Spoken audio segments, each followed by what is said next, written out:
So welcome to my vlog mga kabags. So for today's video ay meron tayong pulsar na watch. Ang issue nito mga kabags ay ayaw umandar kahit lagyan ng battery. So binuksan ko na siya. Ang makina niya ay Y182B. Y182B.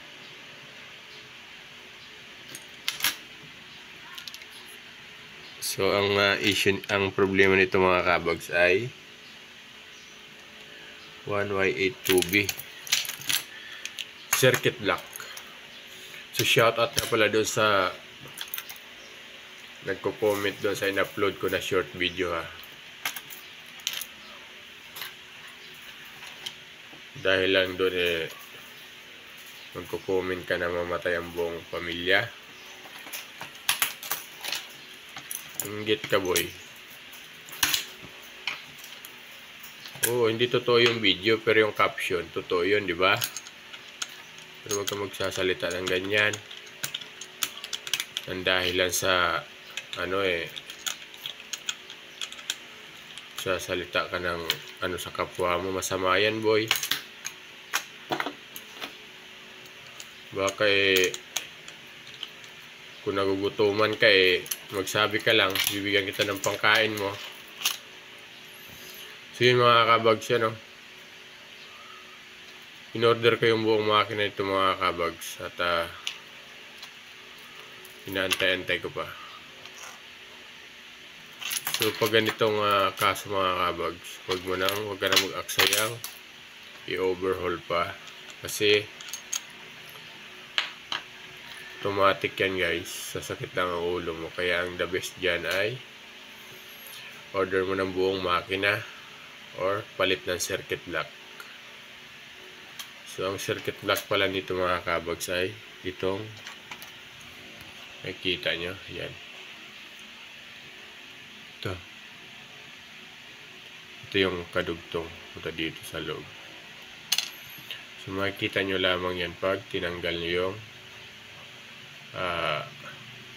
cover. So syempre guys, maraming salamat doon sa mga new subscriber natin sa aking munting channel. So ako pa yan natutuwa, nagpapasalamat. So yun guys, aminin ko fake news ngayon. Hindi ko rin napansin na hindi pala yung video na yun doon sa Netherlands.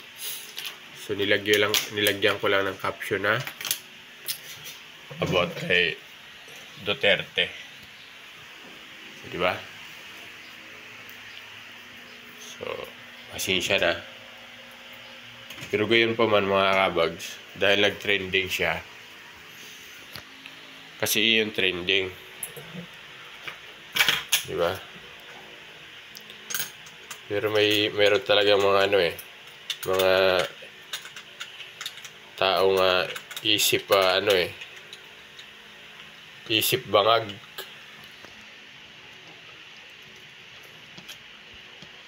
Dahil lang doon ay magbabanta na ano namang connection nun.